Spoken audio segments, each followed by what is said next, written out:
विजय, deputy director Motion Education Private Limited Kota. आज हम बच्चों फिजिकल केमिस्ट्री का जो पेपर डिस्कशन है वो आपके सामने करता हूं मैं। तो इसके पहले क्वेश्चन अपन डिस्कस करें तो हम इसका थोड़ा एनालिसिस मैं आपको बता देता हूं, ठीक है। तो बेटा जो हमारा पेपर है इसमें मोल कॉन्सेप्ट से एक क्वेश्चन आया है, एटॉमिक स्ट्रक्चर से 2 क्वेश्चन है, गैसेस स्टेट से 2 क्वेश्चन पूछे गए, थर्मोडायनामिक्स से 2 क्वेश्चन आए और थर्मोकेमिस्ट्री और केमिकल इक्विलिब्रियम से एक भी क्वेश्चन नहीं पूछा गया इस बार नीट के एग्जाम में। नेक्स्ट रेडॉक्स की बात करें तो रेडॉक्स से हमारा 1 क्वेश्चन है, सॉलिड स्टेट से 2 क्वेश्चन है, लिक्विड सॉल्यूशन, इलेक्ट्रोकेमिस्ट्री और काइनेटिक्स इनसे भी 2 क्वेश्चन पूछे गए और सरफेस केमिस्ट्री जो चैप्टर है इससे 1 क्वेश्चन आए। तो टोटल मिला के बात करें तो टोटल हमारे 18 क्वेश्चन फिजिकल केमिस्ट्री के, ठीक है। पेपर की अगर बात करें तो हम ये भी नहीं बोल सकते हैं कि फिजिकल केमिस्ट्री का जो पेपर है बहुत ही ईजी है या बहुत ही टफ है, मतलब इजी भी नहीं है और टफ भी नहीं है, एक मॉडरेट पेपर हमारे पास आया है, ठीक है जी बच्चों। चलिए कुछ क्वेश्चन हमारे सामने है जिनको हम आपसे डिस्कस करते हैं। देखिए फर्स्ट क्वेश्चन जो मैंने लिया ये हमारे इलेक्ट्रोकेमिस्ट्री का क्वेश्चन है molar conductance of NaCl HCl CH3 COONA at infinite relation are 126.45 426.16 and 91 siemens centimetre two mole inverse respectively. Question में आपसे पूछा जा रहा है CH3 COOH एसिटिक एसिड है, इसका इनफाइनाइट डाइल्यूशन पे मोलर कंडक्टेंस लाना। बेसिकली ये कोलरॉस का क्वेश्चन है, देखते हैं। बहुत ही सिंपल क्वेश्चन है, हमको लाना क्या है, हमको मोलर कंडक्टेंस कैलकुलेट करना है एसिटिक एसिड के लिए। ये देखिए बच्चों एसिटिक एसिड का मोलर कंडक्टेंस कैलकुलेट करना है तो क्या काम करें, आपको मोलर कंडक्टेंस 100 दे रखा है सोडियम एसिटेट के लिए। चलिए जी सोडियम एसिटेट का गिवन है CH3 COON, ये सोडियम एसिटेट गिवन है, साथ में आपको HCl भी गिवन है। तो आप एक काम करें HCl एंड सोडियम एसिटेट इन दोनों को ऐड करें, इसमें से आप NaCl को माइनस कर दीजिए, ये लीजिए, ठीक है। देखिए आप इसको ऐसे देखा करें कि जैसे एसिटिक एसिड है ना, तो आपको क्या चाहिए, एक तो एस्टेटाइन चाहिए, एक H+ आयन चाहिए। एस्टेटाइन आपको कौन देगा, सोडियम एसिटेट देगा। H+ आयन कौन देगा आपको, H+ आयन आपको HCl से मिलेगा। इन दोनों को ऐड करें तो हुआ क्या, Na+ और Cl- आयन क्या हुआ एक्स्ट्रा, इसको एलिमिनेट करना है तो क्या काम कर NaCl को माइनस कर दीजिए, वैल्यू पुट करें। सोडियम एसिटेट आपके पास में सोडियम एसिटेट का डाटा गिवन है 91, ये लीजिए 91 हो गया, प्लस HCl को हमने ऐड कर दिया, HCl हमारे पास है 426.16 ऐड किया, इसमें से माइनस करते हैं NaCl हमारे को गिवन है 126.45। इसको सोल्व करें आंसर आ जाता है 390.71, ये लीजिए आंसर टिक कर देंगे, थर्ड इसका आंसर आ जाता है, ठीक है। नेक्स्ट क्वेश्चन,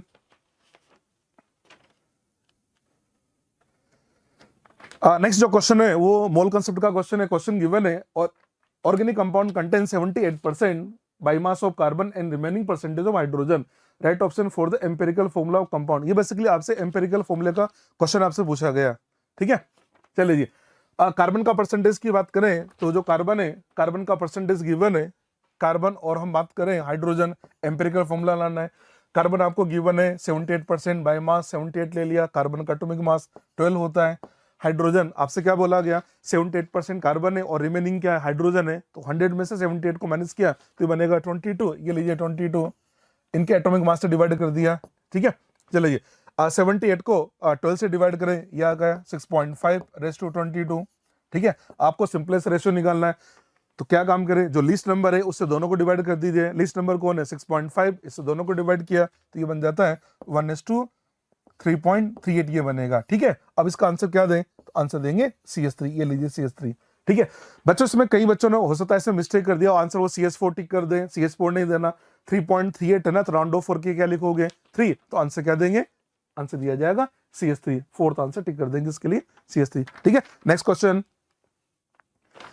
नेक्स्ट जो क्वेश्चन है वो आयनिक इक्विलिब्रियम का है और इसमें भी जो आपके वीक एसिड वीक बेस का जो सोल्ट होता है उसका पीएच का क्वेश्चन है। क्वेश्चन गिवन है पीकेबी और पीके आपको गिवन है, एसिटिक एसिड का पीके गिवन है और डाइमिथाइल एमीन का आपको पीकेबी गिवन है, राइट। आपसे पूछा जा रहा है डाइमिथाइल अमोनियम एसिटेट के लिए इसका पीएच निकालना है। तो चलो जी इसके पीएच के फॉर्मूले की बात करें, देखो इसके लिए जो वीक एसिड वीक बेस का सोल्ट है इसके पीएच के लिए फॉर्मूला होता है pH = 7 + pK/2 माइनस pKb/2, ये इसका फॉर्मूला हुआ, ठीक है जी। वैल्यू पुट कर देते हैं, बहुत ही सिंपल क्वेश्चन है एकदम, जो फॉर्मूला बेस जिसे बोलते हैं ना, बिल्कुल वो का वही क्वेश्चन दे रखा है। आपको pKa गिवन है, आप देख सकते हैं डाटा गिवन है, पीके का वैल्यू आपके पास है 4.77 4.77 अपॉन 2। पीके भी जो है वो आपको गिवन है 3.27, ये लीजिए 3.27 अपॉन 2। इसको सोल्व करते हैं, आंसर आ जाएगा 7.75। आंसर टिक कर देंगे, फोर्थ आंसर देंगे 7.75। ठीक है जी। नेक्स्ट क्वेश्चन, नेक्स्ट क्वेश्चन जो है वो हमारे लिक्विड सॉल्यूशन का क्वेश्चन है। क्वेश्चन क्या दे रखा है, following solution are prepared by dissolving 10 gram of glucose, 10 gram glucose dissolved in 250 ml of water। Next आपसे बोला 10 gram of urea in 250 ml water. Third आपसे बोला जा रहा है 10 ग्राम सुक्रोज इन 250 ml वाटर। आपसे बोला जा रहा है ऑस्मोटिक प्रेशर का ऑर्डर क्या होना चाहिए, तो आपको बता देते हैं। ऑस्मोटिक प्रेशर की बात करें तो ऑस्मोटिक प्रेशर जो पाई है, पाई इक्वल टू होता है सीआरटी। देखिए osmotic pressure pi equal to क्या बेटा, सीआरटी है। अब टेम्परेचर के बारे में आपसे कुछ नहीं बोला जाए, इसका मतलब सेम है। इसका मतलब इसको देख के पता लगा जो पाई है ना वो बेसिकली क्या है, कंसंट्रेशन सी के डायरेक्टली प्रोपोर्शनल है। ठीक है, जो ऑस्मोटिक प्रेशर है वो कंसंट्रेशन के डायरेक्टली प्रोपोर्शनल है। अब इनका कंसंट्रेशन देखते हैं। फर्स्ट आपको क्या बोला गया, 10 ग्राम ग्लूकोज है। चलो जिसका कंसंट्रेशन, एक तो क्वेश्चन के अंदर हमको दे रखा है ग्लूकोज, ये लीजिए ग्लूकोज गिवन है। सेकंड बात करें, सेकंड हमको गिवन है यूरिया, और थर्ड आपको गिवन है बेटा जी सुक्रोज, ये सुक्रोज गिवन है। पता है अमाउंट तीनों का सेम दे रखा है, आपको कंसंट्रेशन लाना है। आप शायद समझते होंगे कंसंट्रेशन की बात करें तो कंसंट्रेशन इक्वल टू क्या होगा, W upon molecular mass multiplied by 1 upon volume in litre. अच्छा ml में गिवन है तो 1000 अपॉन, ये लीजिए ml में ले लिया जी। ठीक है, चलिए। अच्छा एक खास बात देखो, क्वेश्चन के अंदर क्या गिवन है, 10 ग्राम ही ग्लूकोज है, यूरिया भी आपका 10 ग्राम ही और सुक्रोज भी आपका 10 ग्राम। इसका मतलब मास भी सेम है यार। अगर मास भी सेम है तो ऑब्वियस सी बात है, फिर तो आपको क्या करना है, मोलिकुलर मास को देखना है। तो अब आपको बता देते हैं, जिसका मोलिकुलर मास मिनिमम होगा, जिसका मोलिकुलर मास मिनिमम होगा उसकी कंसंट्रेशन मैक्सिमम होगी। कंसंट्रेशन मैक्सिमम होगी तो बेटा जी ऑस्मोटिक प्रेशर भी तो मैक्सिमम होगा ना। ठीक है, तो क्या काम करें, यूरिया की बात करें तो यूरिया का मोलिकुलर मास सभी बच्चे जानते हैं 60 होता है। ग्लूकोज का मोलिकुलर मास ये 180 होता है। और सुक्रोज की बात करें इसका मोलिकुलर मास 342 होता है, ये हो गया 342, ये लीजिए 342 होता है। तो आपसे पूछा जा रहा है ग्लूकोज का जो ऑस्मोटिक प्रेशर है वो आपको गिवन है P1, ये आपको P1 गिवन है। यूरिया का ऑस्मोटिक प्रेशर आपको P2 गिवन है, और जो सुक्रोज है उसका ऑस्मोटिक प्रेशर आपको P3 गिवन है। तो आप देख सकते हैं ऑस्मोटिक प्रेशर मैक्सिमम किसका होगा, तो आंसर देंगे मैक्सिमम होगा P2, इससे लेस आता है P1 और फिर आ जाता है P3। आंसर देंगे सेकंड। बहुत ही अच्छा क्वेश्चन है, बहुत ही प्यारा क्वेश्चन है। ठीक है जी, चले जी नेक्स्ट क्वेश्चन। नेक्स्ट जो क्वेश्चन है वो हमारे केमिकल काइनेटिक्स का क्वेश्चन है, और ये बिल्कुल बहुत ही सिंपल क्वेश्चन है। देखिए क्वेश्चन दे रखा है for reaction A to B आप हमारे पास एक रिएक्शन है, एंथैल्पी दे रखा है -4.2, एंथैल्पी -4.2 है। इससे हमको पता लग गया कि ये एक्सोथर्मिक का क्वेश्चन है, number 1। Second enthalpy of activation energy. देखो अब इस क्वेश्चन को सोल्व करना है ना तो बहुत ही सिंपल मेथड है। सबसे पहले क्या काम करें, आपको पता लग गया ना कि ये किसका क्वेश्चन है, एक्सोथर्मिक का है। डेल्टा से नेगेटिव है तो एक्सोथर्मिक है। चलो जी एक्सोथर्मिक की ग्राफ की बात करें, ऐसे क्वेश्चन के अंदर बात करें तो हमको फॉर्मूले वगैरह की कोई जरूरत ही नहीं पड़ती है।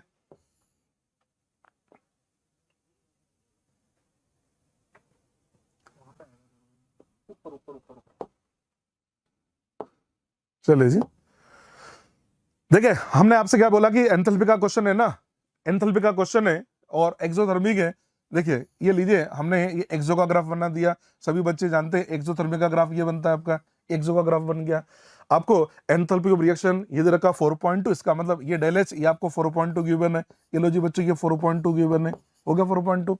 Next enthalpy of activation energy, activation ये फॉरवर्ड का गिवन है, तो ऑब्वियस सी बात है ये हमारे पास 9.6, ये डाटा आपको 9.6 गिवन है, ये 9.6 गिवन है। आप इसको ऐड करें तो आपके पास में ये एक्टिवेशन एनर्जी आएगी, एक्टिवेशन एनर्जी ये बन जाएगा आपको बैकवर्ड रिएक्शन के लिए। इन दोनों को ऐड कर देते हैं, 9.6 प्लस 4.2 ऐड कर देते हैं।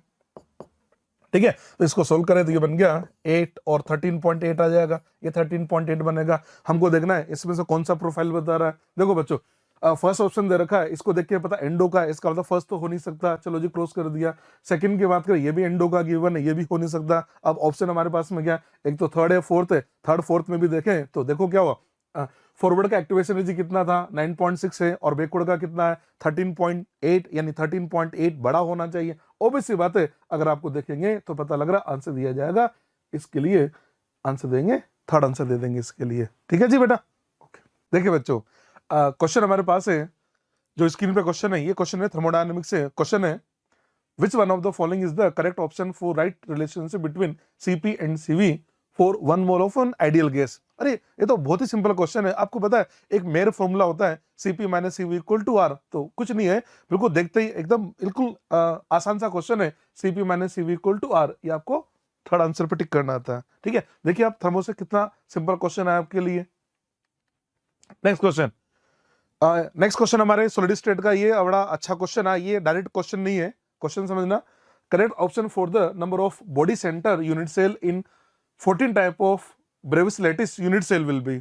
ठीक है, आपसे बोला जा रहा है कि जो आपकी ब्रेविस लेटिस यूनिट सेल है ना, आपको पता है 7 टाइप के हमारे क्रिस्टल सिस्टम्स होते हैं, 7 टाइप के क्रिस्टल सिस्टम्स है।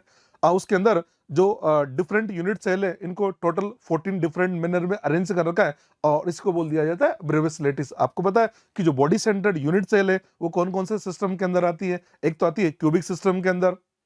क्यूबिक सिस्टम के अंदर आपको पता होगा सिंपल यूनिट सेल होता है, एक बॉडी सेंटर्ड होता है और उसके अलावा एक होता है फेस सेंटर्ड। और नेक्स्ट हमारा जो सिस्टम है वो टेट्रागोनल है। टेट्रागोनल के अंदर भी सिंपल और बॉडी सेंटर्ड होता है। एक हमारे पास है ऑर्थो रोम्बिक क्रिस्टल सिस्टम। इसके अंदर आपको पता होगा simple, body centred, face centred, and centred, तीनों टाइप की यूनिट सेल प्रेजेंट होती है। तो अब बच्चों एक जो क्यूबिक है, आपका जो क्यूबिक सिस्टम है, एक टेट्रागोनल है और ऑर्थोरोम्बिक, इन तीनों के अंदर क्यूबिक सिस्टम होगा। आंसर देंगे 3। ठीक है, तो ये जो क्वेश्चन है आपका, इसका आंसर दिया जाएगा 3। ठीक है, बहुत ही प्यारा क्वेश्चन था, बहुत ही प्यारा क्वेश्चन। चलिए नेक्स्ट क्वेश्चन है। नेक्स्ट क्वेश्चन हमारा जो है एटॉमिक स्ट्रक्चर से। देखिए क्वेश्चन क्या है, a particular station of All India Radio New Delhi broadcast on the frequency of 1368 kilohertz। ठीक है, क्वेश्चन के अंदर आपको फ्रीक्वेंसी गिवन है, वेवलेंथ ऑफ इलेक्ट्रोमैग्नेटिक रेडिएशन आपसे पूछा जा रहा है, इसका वेवलेंथ कितना होगा। और सबसे बड़ी बात तो ये कि स्पीड ऑफ लाइट जो है उसका डाटा भी क्वेश्चन के अंदर दे रखा है। ठीक है, देखते हैं। एकदम फॉर्मूला बेस्ड क्वेश्चन है, आपने फॉर्मूला अप्लाई कर दिया। न्यू इक्वल टू होता है बेटा सी अपॉन लेमडा। आपको क्या करना है, वेवलेंथ लेमडा कैलकुलेट करना है, तो ये लिखेंगे आप सी अपॉन न्यू। ठीक है, see speed of light, data put करें 3 × 10⁸, ये मीटर पर सेकंड हो गया, डिवाइडेड बाय न्यू फ्रीक्वेंसी, ये आपको गिवन है 1368। ये लीजिए 1368, पता है ये किलो हर्ट्ज है, हमने इसको हर्ट्ज में चेंज कर दिया तो इसको 1000 से मल्टीप्लाई कर देते हैं। ठीक है बच्चा, इसको सोल्व करते हैं तो आंसर आता है 219.29 मीटर, ये इसका आंसर आता है। ठीक है, अब देखो क्वेश्चन में गड़बड़ क्या है। पहला ऑप्शन आपको दे रखा 21.92, ये तो हो नहीं सकता ना। सेकंड क्या दे रखा 219.3, और जो थर्ड गिवन है ऑप्शन 219.2। आप देखो बच्चों इस क्वेश्चन के अंदर कितने एकदम क्लोज में आंसर दे रखे हैं, 219.3 और 219.2। तो फिर क्या काम करेंगे, तो 219.29 है तो आंसर क्या टिक करेंगे, 219.3 आंसर टिक करेंगे, सेकंड आंसर आ जाएगा इसके लिए। ठीक है जी, नेक्स्ट क्वेश्चन। नेक्स्ट क्वेश्चन की बात करें, ये रेडॉक्स रिएक्शन का क्वेश्चन है, बिल्कुल सिंपल सा क्वेश्चन है। क्वेश्चन दे रखा है which of the following reaction in the metal displacement reaction, आपको बताना है इसमें से कौन सा मेटल डिस्प्लेसमेंट रिएक्शन है। मेटल डिस्प्लेसमेंट का मतलब समझते हो ना, कि more reactive metal less reactive metal को डिस्प्लेस कर देता है। ठीक है, फर्स्ट को देख के ऑप्शन को पता लग रहा है कोई डिस्प्लेसमेंट रिएक्शन नहीं हो रहा है। चले जी, सेकंड की बात करें, सेकंड दे रखा है, सेकंड भी कोई डिस्प्लेसमेंट नहीं हो रहा। थर्ड देख सकते हैं Cr2O3+2 एल्यूमिनियम, आप देख सकते हैं एल्यूमिनियम में क्या किया, क्रोमियम को डिस्प्लेस कर दिया, इसका मतलब ये इसका डिस्प्लेसमेंट रिएक्शन होगा। आंसर देंगे इसके लिए थर्ड, बिल्कुल देखते ही क्वेश्चन का आंसर दे सकते हैं। ठीक है जी, नेक्स्ट देखें। नेक्स्ट क्वेश्चन आपका जो है वो सरफेस केमिस्ट्री का क्वेश्चन है, ये भी बहुत ही सिंपल क्वेश्चन है।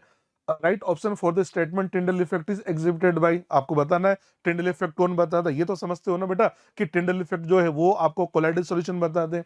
फर्स्ट क्या दर का है, यूरिया सॉल्यूशन, आपको पता होगा कि यूरिया एक ट्रू सॉल्यूशन होता है, NaCl का भी ट्रू सॉल्यूशन होगा। थर्ड ग्लूकोज भी ट्रू सॉल्यूशन बनाता है। आंसर क्या देंगे, स्टार्च, ये बनाएगा कोलाइड, आंसर दिया जाएगा फोर्थ, इसका आंसर देंगे फोर्थ। ठीक है जी, यस डियर स्टूडेंट्स, मैं Jitendra Chandwani JC sir, deputy director Motion Education System Kota, आपके लिए नीट 21 केमिस्ट्री के कुछ क्वेश्चंस के सॉल्यूशन लेकर आया हूं। तो स्टूडेंट्स जुड़ते हैं एक दूसरे के साथ में और इन क्वेश्चंस को स्टार्ट करते हैं। तो आपकी स्क्रीन पर जो क्वेश्चन है, उस क्वेश्चन में अगर बात की जाए तो दो स्टेटमेंट्स आपको गिवन है, स्टेटमेंट 1 एंड स्टेटमेंट 2, और स्टेटमेंट्स के बारे में आपको बताना है which statement is correct and which is incorrect. आप ध्यान देना, स्टेटमेंट 1 की अगर बात की जाए तो इसमें आपको दिया हुआ है aspirin and paracetamol belong to the class of narcotic analgesic. क्या ये स्टेटमेंट सही है स्टूडेंट्स? स्टूडेंट अगर आप देखेंगे तो ये क्वेश्चन डायरेक्ट आपके एनसीईआरटी से पूछा गया है, और जैसे कि हम जानते हैं कि अगर हम बात करें इसमें फर्स्ट स्टेटमेंट की, तो ये स्टेटमेंट यहां पर रॉन्ग स्टेटमेंट है, क्योंकि एस्पिरिन और पैरासीटामोल की अगर बात की जाए तो फिर तो ये नॉन नार्कोटिक एनाल्जेसिक है, तो ये स्टेटमेंट यहां पर हमारे पास आता है, ये स्टेटमेंट यहां पर है फॉल्स। ठीक है, अगर बात की जाए इसमें सेकंड स्टेटमेंट की, तो सेकंड स्टेटमेंट में आपको दिया हुआ है morphine and heroin are non narcotic analgesic. क्या ये स्टेटमेंट सही है? नो, क्योंकि अगर बात की जाए हेरोइन और मॉर्फिन की तो दीज आर नार्कोटिक एनाल्जेसिक, तो ये स्टेटमेंट भी यहां पर हमारे पास है। दोनों ही स्टेटमेंट यहां पर हमारे पास फॉल्स आते हैं। क्या बात क्लियर हो रही है? और दोनों स्टेटमेंट अगर गलत हैं तो फिर तो ऑप्शंस में आप देखिए फर्स्ट स्टेटमेंट, फर्स्ट ऑप्शन आपको दिया हुआ है statement 1 is incorrect but statement 2 is true, ये ऑप्शन सही नहीं है हमारे लिए। सेकंड ऑप्शन की अगर बात की जाए both statement 1 and 2 are true, ये भी हमारे लिए ऑप्शन सही नहीं है। थर्ड अगर हम बात करें both statement 1 and 2 are false, yes, so the correct answer is option 3। तो इस क्वेश्चन का करेक्ट आंसर होता है ऑप्शन 3। चलिए नेक्स्ट क्वेश्चन आपकी स्क्रीन पर। यस, नेक्स्ट क्वेश्चन की अगर बात की जाए बहुत ही बढ़िया क्वेश्चन है, और इस टाइप के क्वेश्चन भी आपको एनसीईआरटी में मिल जाएंगे। बच्चों इसमें दिया हुआ है आपको एल्कीन दिया हुआ है और एचबीआर का यहां पर आपको एडिशन करना है। साथ में अगर आप देखेंगे तो यहां पर आपको दिया हुआ है इन प्रेजेंस ऑफ पेरोक्साइड। क्या मैं कह सकता हूं पेरोक्साइड की प्रेजेंस में अगर हम रिएक्शन की बात कर रहे हैं तो this reaction is known as Kharasch effect और पेरोक्साइड इफेक्ट। और जैसे कि हम बात करते हैं खराश इफेक्ट और पेरोक्साइड इफेक्ट में जो एचबीआर का एडिशन होता है that is according to anti Markovnikov rule. यहां पर अगर बात की जाए तो इस रिएक्शन का मैकेनिज्म होता है फ्री रेडिकल एडिशन मैकेनिज्म। ध्यान देना, this reaction will complete through free radical addition mechanism. Clear हो रही बात ये? और अगर फ्री रेडिकल एडिशन मैकेनिज्म है तो हमें यहां पर मेजर प्रोडक्ट जो आइडेंटिफाई करना होगा वो इंटरमीडिएट फ्री रेडिकल की स्टेबिलिटी के अकॉर्डिंग फाइंड करना होगा, और इसमें आप डायरेक्ट अप्लाई कर सकते हैं the major product will be according to anti Markovnikov rule. और एंटी मार्कोनिकॉफ रूल के अकॉर्डिंग अगर हम बात करें तो फिर तो इस केस में हम बात कर सकते हैं H ऐड होगा CH पर और ब्रोमीन ऐड होगा CH2 पर। क्या मैं बात कर सकता हूं इस रिएक्शन में अगर हम रेट डिटरमाइनिंग स्टेप्स की बात करें, फ्री रेडिकल इंटरमीडिएट फॉर्मेशन की बात करें, तो ध्यान देना एल्कीन पर इस केस में पहले ऐड होता है ब्रोमीन,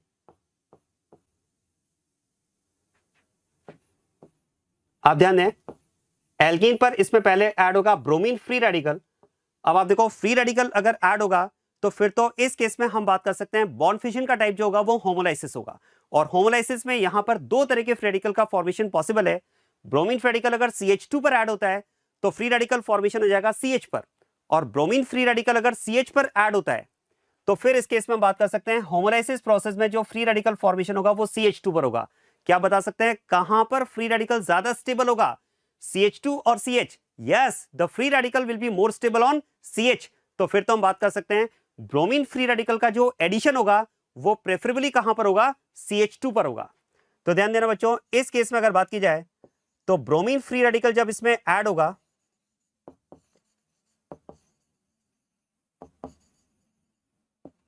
तो एडिशन के साथ में यहां पर प्रेफरेबली ये फ्री रेडिकल फॉर्म होगा।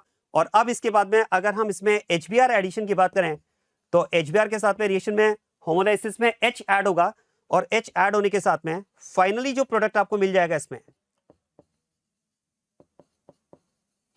ये प्रोडक्ट आपको यहां पर एज ए मेजर प्रोडक्ट मिलेगा। दिस इज पेरोक्साइड इफेक्ट और खराश इफेक्ट, जिसमें हम कहते हैं addition of HBr is according to anti Markovnikov rule. Yes, so dear students, तो इस केस में अगर बात की जाए तो करेक्ट ऑप्शन हमारा हो जाएगा इसमें second option. So the correct answer is option 2। Next question,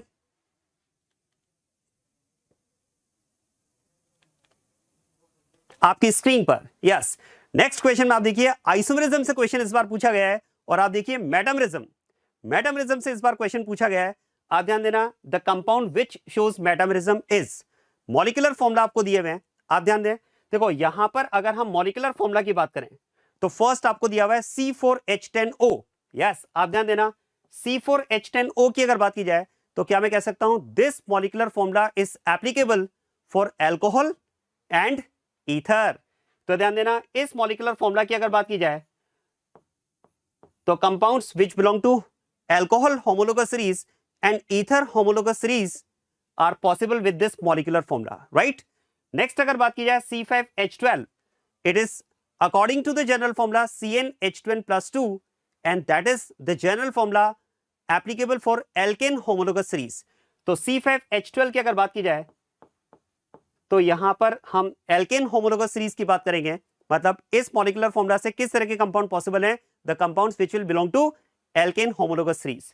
third option की अगर बात की जाए C3H8O, that is again CnH2n+2O will satisfy two homologous series alcohol and ether. और अगर बात की जाए C3H6O की, that is according to the general formula CnH2nO, क्या मैं कह सकता हूं CnH2nO के लिए अगर बात की जाए तो ये एल्डिहाइड होमोलोगस सीरीज के लिए हो सकता है, कीटोन होमोलोगस सीरीज के लिए हो सकता है, इसके अलावा और भी होमोलोगस सीरीज हो सकती हैं। It can be for alkenol, it can be for cyclic ether also. क्या मेरी बात क्लियर हो रही है? तो अब आप ध्यान देना, देखो इन केसेस में अगर हम बात करें तो यहां पर C3H6O की अगर बात की जाए तो ये एल्डिहाइड के लिए एप्लीकेबल है,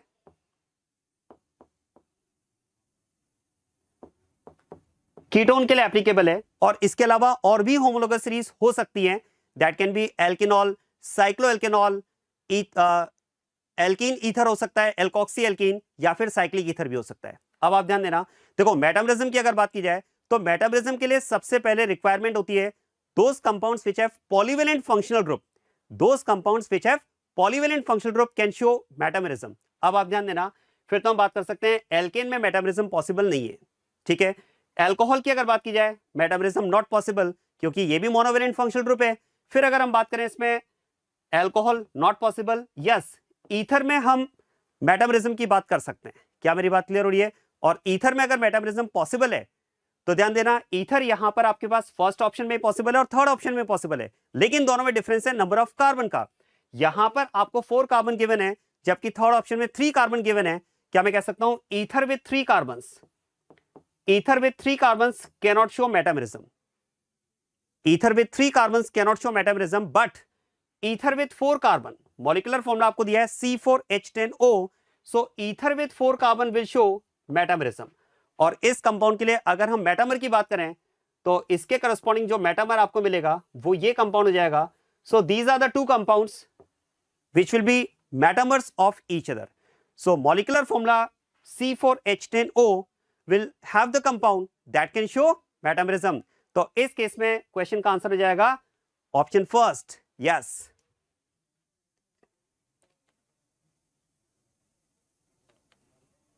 यस, नेक्स्ट क्वेश्चन आपकी स्क्रीन पर। बच्चों ये क्वेश्चन भी आप देखो एनसीईआरटी बेस्ड क्वेश्चन आपको दिया हुआ है। आप ध्यान देना, which one of the following polymers is prepared by addition polymerisation. अब 4 ऑप्शंस में अगर आप देखेंगे तो फर्स्ट ऑप्शन आपको दिया हुआ है डेक्रोन। क्या मैं कह सकता हूं Dacron, that is terylene, terylene को ही डेक्रोन कहा जाता है, यस। और अगर टेरिलीन की अगर बात की जाए तो देखो टेरिलीन तो हमारे पास कंडेंसेशन पॉलीमराइजेशन से बनता है। टेरिलीन के मोनोमर्स क्या होते हैं? यस, टेरिलीन के मोनोमर्स की अगर बात की जाए तो terephthalic acid and ethylene glycol, and terthalic acid and ethylene glycol by condensation polymerization will form terylene, और टेरिलीन का ही बच्चों दूसरा नाम है डेक्रोन। तो बेटा ये तो आपके पास कंडेंसेशन पॉलीमराइजेशन का एग्जांपल हो जाएगा, ये तो हमें मिलेगा कंडेंसेशन पॉलीमराइजेशन से, राइट। अगर बात की जाए इसमें नेक्स्ट टेफ्लॉन की, टेफ्लॉन की अगर बात की जाए तो it is polymer of tetrafluoroethene. आप ध्यान देना, टेफ्लॉन की अगर बात की जाए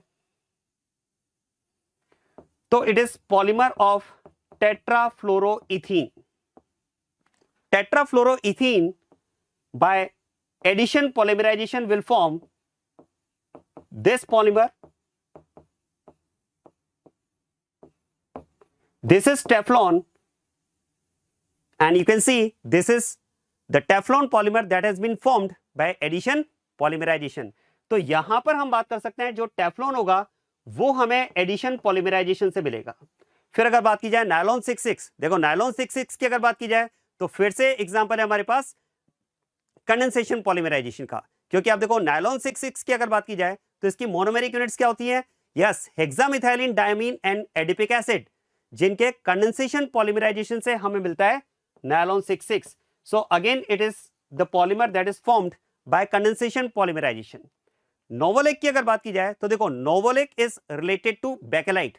बेकेलाइट की अगर बात की जाए तो दैट हैज डेंस क्रॉसलिंक्स. अगर मैं बात करूं डेकेलाइट की तो देखो बेकेलाइट की अगर बात की जाए तो बेकेलाइट में तो डेंस क्रॉसलिंक्स होते हैं, लेकिन उसके कंपैरिजन में नोवोलेक में अगर बात की जाए तो नोवोलेक में क्रॉसलिंक्स आपके पास कम होते हैं, लीनियर शेप्स आपको मिलते हैं, इसमें लीनियर चेन्स आपको मिलती हैं.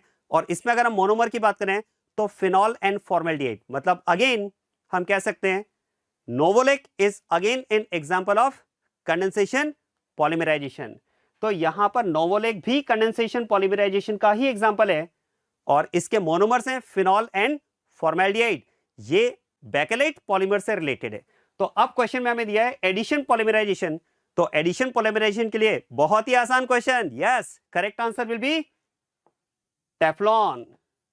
सो Teflon is an example of polymer that is formed by addition polymerisation.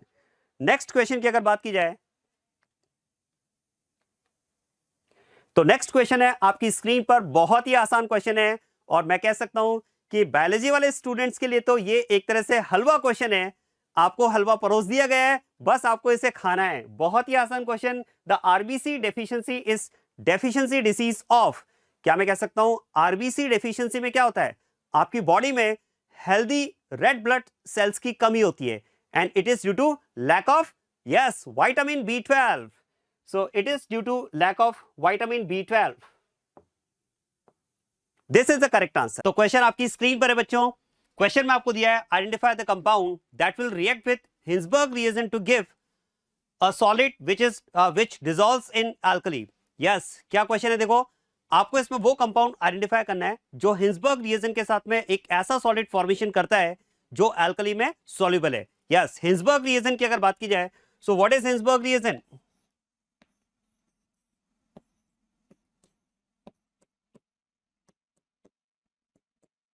Benzene sulphonyl chloride is known as Hinsberg reagent. और बच्चों आप जानते हैं this reagent is used in identification और separation of 1 degree 2 degree and 3 degree amines. और उसमें हम बात करते हैं कि अगर आप प्राइमरी अमाइन की रिएक्शन हिंसबर्ग रिएजेंट के साथ में करवाते हैं, ध्यान देना हिंसबर्ग रिएजेंट की रिएक्शन अगर आप प्राइमरी अमाइन के साथ करवाते हैं, this reaction follows SNE mechanism, and in SNE mechanism this amine as a nucleophile will attack, open, close and leave. और माइनस HCl के साथ में यहां पर आपको यह कंपाउंड मिलता है that is N-alkyl sulfonamide, and this compound is formed as precipitate. तो आप ध्यान देना बच्चों, यहां पर जिस सॉलिड की बात की जा रही है वो तो आपके पास ये कंपाउंड है, एक प्रेसिपिटेट आपको मिलता है. और ध्यान देना इस कंपाउंड में अगर बात की जाए तो एसिडिक हाइड्रोजन प्रेजेंट है, और क्योंकि इसमें एसिडिक हाइड्रोजन प्रेजेंट है तो फिर तो हम बात कर सकते हैं this solid will dissolve in alkali. आप ध्यान देना it is soluble in QH, क्योंकि QH के साथ में अगर बात की जाए तो यहां पर एसिड बेस रिएक्शन फिजिबल होगी. सेकेंडरी अमाइन अगर आप लेते हैं तो सेकेंडरी अमाइन भी हिंसबर्ग रिएजेंट के साथ में रिएक्ट करेगा, and that will also form precipitate. लेकिन आप सोचिए सेकेंडरी अमाइन के करस्पॉन्डिंग जो प्रेसिपिटेट बनेगा उसमें एसिडिक हाइड्रोजन अवेलेबल नहीं होगा, तो that will be insoluble in alkali. और अगर टर्शियम अमाइन की बात की जाए तो tertiary amine will not react with Hinsberg reagent. तो फिर तो जिस अमाइन की यहां पर बात की जा रही है that should be primary amine. और ऑप्शंस के अकॉर्डिंग अगर बात की जाए तो it is given in fourth option. So correct answer is option fourth. बहुत ही अच्छा क्वेश्चन है, वेरी इंटरेस्टिंग क्वेश्चन. चलिए नेक्स्ट क्वेश्चन की बात करते हैं.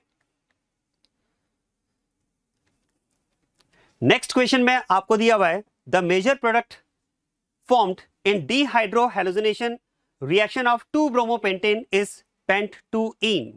और ध्यान दें अगर आपको यहां पर प्रोडक्ट pent2ene गिवन है तो यहां पर आपसे पूछा जा रहा है the product formation is based on, yes कौन सी रिएक्शन है?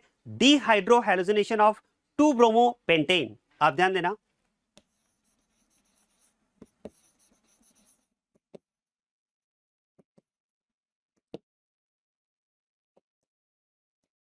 this compound is 2-bromopentane and its bromination has been carried out. क्या होगा देखो इस केस में, जैसे कि हम जानते हैं base will react with 2 bromopentane to give alkene as a product and this reaction follows E2 mechanism in which base will remove beta hydrogen। अब बीटा हाइड्रोजन कौन सा होगा देखो इसमें, ब्रोमीन जिस कार्बन से बॉन्डेड है वो अल्फा है and the carbon next to alpha carbon is beta carbon.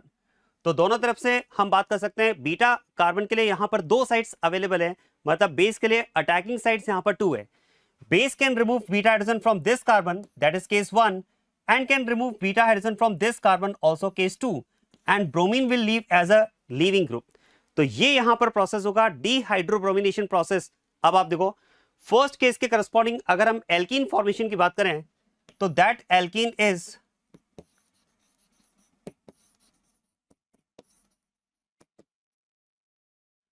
पेंटुईन, और अगर सेकेंड केस के करस्पॉन्डिंग बात की जाए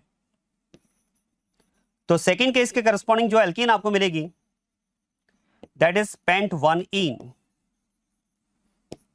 और जैसे कि हम बात करते हैं in case of elimination reaction, if there is possibility of formation of more than one type of alkenes, the more stable alkene is known as Saytzeff product and the less stable alkene is known as Hofmann's product. तो आप ध्यान देना इन दोनों में अगर बात की जाए तो this is more stable alkene, that is Saytzeff product, that is Saytzeff's product, and this is less stable alkene,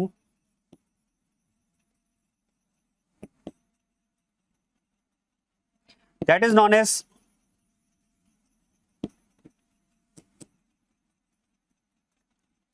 Hoffman's product, right? और यहां पर अगर बात की जाए तो मेजर प्रोडक्ट क्या होगा, yes, more stable alkene, और you can say Sedgwick product will be formed as major product। तो यहां पर ये एल्कीन हमारे पास मेजर प्रोडक्ट होगा and this alkene will be formed as minor product. तो फिर तो आप देखो यहां पर आपको दिया है pentene as the product as the major product, तो फिर तो हम बात कर सकते हैं this product will be called Saytzeff product. तो क्वेश्चन का आंसर यहां पर हो जाएगा आपके पास ऑप्शन 2। नेक्स्ट क्वेश्चन,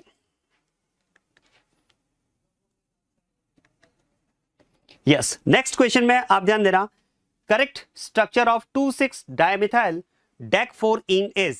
कई बार स्टूडेंट बोलते हैं सर आईयूपैक में से क्वेश्चंस आता है क्या? मैं हमेशा बात करता हूं कि आईयूपैक के रूल्स आपको पता होने चाहिए, क्योंकि क्वेश्चन डायरेक्ट भी आ सकता है और इनडायरेक्टली कई बार प्रोडक्ट में भी आपसे आईयूपीएसी बेस्ड क्वेश्चन पूछ लिए जाते हैं। चलिए इस कंपाउंड का आपको नेम आपको गिवन है, आपको स्ट्रक्चर आइडेंटिफाई करना है। देखो आपको दिया है इसमें dec four ene, that means the principal carbon chain should have yes 10 carbon atoms with double bond, and what is the position of double bond? It is 4, और साथ में आपको यहां पर 2 substituents given है नेम में 2,6 डायमिथाइल, और इस नेम के अकॉर्डिंग अगर बात की जाए तो आप ध्यान देना 1 2 3 4 5 6 7 8 9 and 10।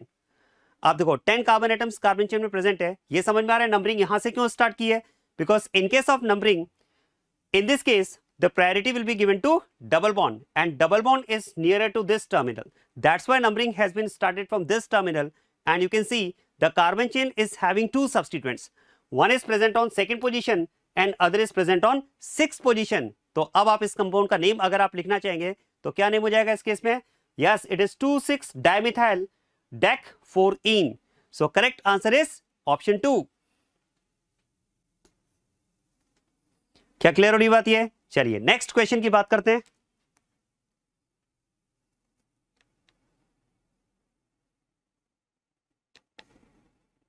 The correct sequence of bond enthalpy of CX is, आप ध्यान देना यहां पर आपको कंपाउंड्स गिवन है methyl halide with different halogens, और यहां पर आपको कंपैरिजन करना है इनका बॉन्ड एंथैल्पी का। क्या मैं कह सकता हूं ये आप बॉन्ड स्ट्रेंथ के अकॉर्डिंग कंपेयर करेंगे, और CX बॉन्ड स्ट्रेंथ की अगर बात की जाए, ध्यान देना CX बॉन्ड स्ट्रेंथ की अगर हम बात करें तो हम बात करते हैं down the group size will increase.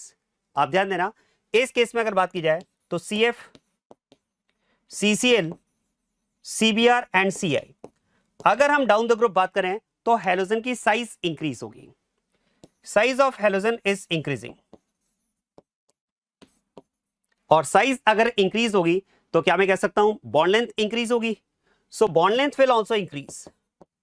और बॉन्ड लेंथ अगर इंक्रीज होगी तो bond strength will decrease, bond strength will decrease. इसका मतलब आप कह सकते हैं CF बॉन्ड यहां पर स्ट्रॉन्गेस्ट बॉन्ड होगा and CI bond will be the weakest bond. और CF बॉन्ड अगर स्ट्रॉन्गेस्ट बॉन्ड है तो फिर तो इसके लिए हम कह सकते हैं कि इसके लिए जो बॉन्ड एंथैल्पी होगी वो मैक्सिमम हो जाएगी। मतलब यहां पर अगर बात की जाए तो due to strongest CF bond its bond enthalpy is maximum. और आगे अगर हम डिक्रीजिंग ऑर्डर की बात करें तो it will be methyl chloride, methyl bromide and methyl iodide. So this is about the bond enthalpy order of the given compounds. और इसके अकॉर्डिंग अगर बात की जाए तो इस क्वेश्चन का करेक्ट आंसर क्या हो जाएगा? Yes, correct answer is option 3। Next question,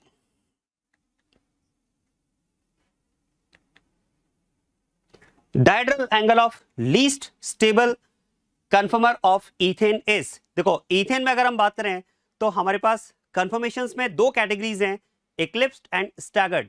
क्या मैं कह सकता हूं eclipsed form is less stable then staggered. ये दो एक्सट्रीम कंडीशन है, ठीक है। इसके अलावा हम स्क्यू फॉर्म की भी बात करते हैं, लेकिन अगर हम बात करें एक्सट्रीम कंडीशन की तो मोस्ट स्टेबल और लीस्ट स्टेबल के लिए अगर बात की जाए तो ईथेन में हमारे पास दो कैटेगरीज हैं, eclipsed and staggered. Eclipse is least stable and staggered is most stable. और इक्लिप्स्ड की जहां तक बात है तो when front side hydrogens will overlap the rear side hydrogen, when front side hydrogens will overlap the rear side hydrogen, this category of conformers of ethane is called eclipsed category. It is eclipsed category. और eclipsed category में आप देख सकते हैं strain will be high. Bond अगर हम बात करें यहाँ पर स्टेरिक स्ट्रेन की और टॉर्शनल स्ट्रेन की अगर बात की जाए तो दैट इज हाई। और अगर स्ट्रेन हाई है, ध्यान देना, if strain is high stability will be less. इस केस में हम बात कर सकते हैं जो स्टेबिलिटी होगी वो यहां पर कम हो जाएगी। और अगर आपसे पूछा जा रहा है इस केस में लीस्ट स्टेबल, तो फिर ये आपके पास लीस्ट स्टेबल कैटेगरी है। और आप देख सकते हैं अगर हाइड्रोजन्स ओवरलैपिंग कंडीशन में तो यस बॉन्ड एंगल इस केस में क्या हो जाएगा, बॉन्ड एंगल नहीं, in fact dihedral angle, bond angle नहीं, आपसे डायहेड्रल एंगल की बात की जा रही है, तो डायहेड्रल एंगल यहां पर क्या हो जाएगा, इट विल बी 0। तो correct answer is option 1। Clear? So this is about the questions which were asked in chemistry।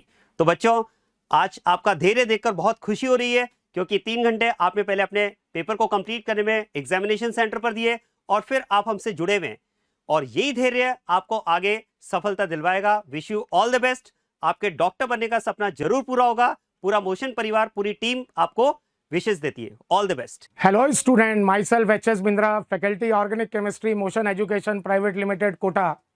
अब अपन डिस्कस कर रहे हैं नीट 2021 में ऑर्गेनिक से रिलेटेड कुछ और क्वेश्चन।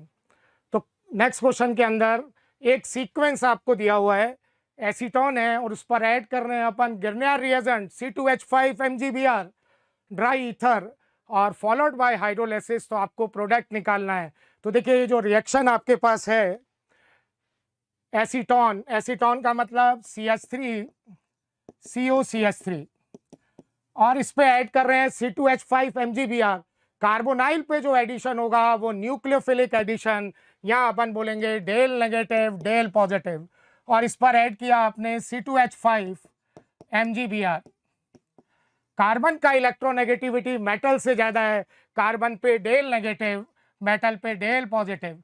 इस O नेगेटिव पे अटैच होगा MgBr, O नेगेटिव पर अटैच होगा MgBr और इस कार्बन पे अटैच होगा C2H5 नेगेटिव और फॉलोड बाय हाइड्रोलाइसिस। इसका जब अपन हाइड्रोलाइसिस करते हैं तो यहाँ आपके पास OMgBr चेंज होगा OH में, OMgBr चेंज हो जाएगा OH में।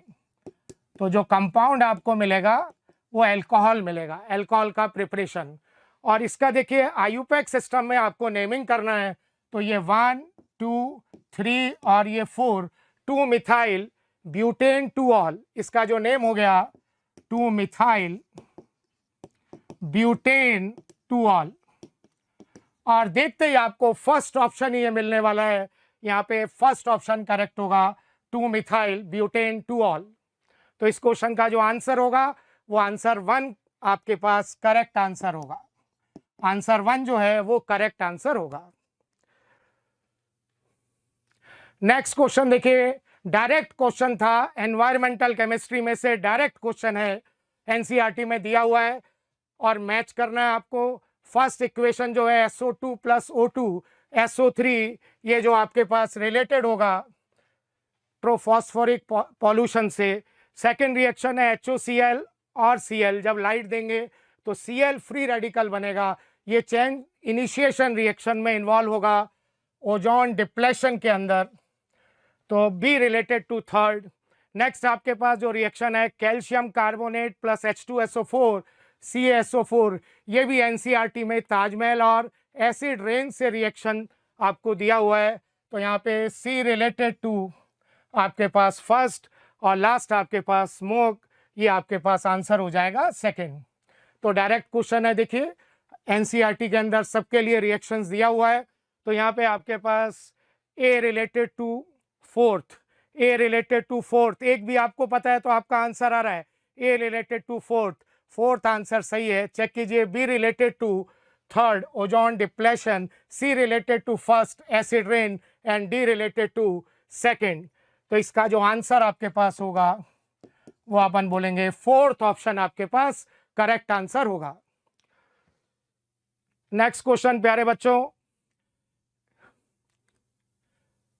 नेक्स्ट क्वेश्चन के अंदर एक कंपाउंड आपको दे रखा है CH3CH2COONA सोडियम प्रोपियोनेट, और इस पे अपन डाल रहे हैं NaOH और यहाँ पे क्वेश्चन मार्क लगाया हुआ है, ये कंपाउंड आपको देखना है। तो आप प्रोडक्ट देखिए, यहाँ से ये एसिड ग्रुप हट रहा है और इसकी जगह H लग रहा है और फॉर्मेशन हो रहा है आपके पास इथेन का, तो यहाँ एसिड ग्रुप हट रहा है, तो याद आएगा अपने को रिएक्शन कौन सा होगा, डीकार्बोक्सिलेशन, और डीकार्बोक्सिलेशन का रिएजेंट क्या होता है NaOH प्लस CaO। डीकार्बोक्सिलेशन का जो रिएजेंट है वो NaOH प्लस CO, NaOH आपको दिया ही हुआ है, तो यहाँ जो आंसर आपके पास हो गया कैल्शियम ऑक्साइड। डीकार्बोक्सिलेशन जो अपन एल्केन का करते हैं, तो ये फोर्थ ऑप्शन आपका करेक्ट होगा, इसमें आंसर फोर्थ होगा। बाकी सब कुछ देखने का जरूरत ही नहीं है, आपको रिएक्शन समझ में आ गया। डाइबल H डाई आइसोब्यूटाइल हाइड्राइड जो है वो रिडक्शन के अंदर यूज में होता है, BH3 जो है वो भी रिडक्शन के अंदर यूज में लेते हैं। रेड फास्फोरस का यहाँ कोई लेना देना नहीं है, तो आंसर आपके पास होगा कैल्शियम ऑक्साइड। नेक्स्ट क्वेश्चन देखिए,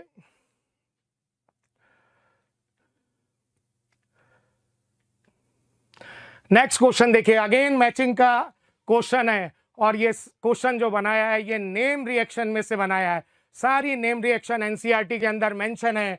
फर्स्ट रिएक्शन देखेंगे कार्बन मोनोऑक्साइड प्लस HCl, तो इसमें फॉर्मेशन होता था आपके पास फॉर्माइल कैटाइन, एक इलेक्ट्रोफाइल बनता था फ्रोमाइल कैटाइन, और ये जब बेंजीन पे रिएक्शन करेगा तो फॉर्मेशन होता है बेंजल्डिहाइड, और इस रिएक्शन को अपन बोलते हैं गाटरमान कोश एल्डिहाइड सिंथेसिस।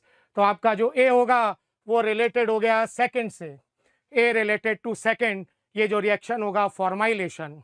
नेक्स्ट आपने रिएजेंट देखा, इसमें जो आपको रिएजेंट मिल रहा है NaOX, NaOX का मतलब आपके पास NaOH प्लस X2, हेलोजन और बेस, एक बहुत ही कॉमन रिएक्शन, बहुत ही important reaction, haloform reaction.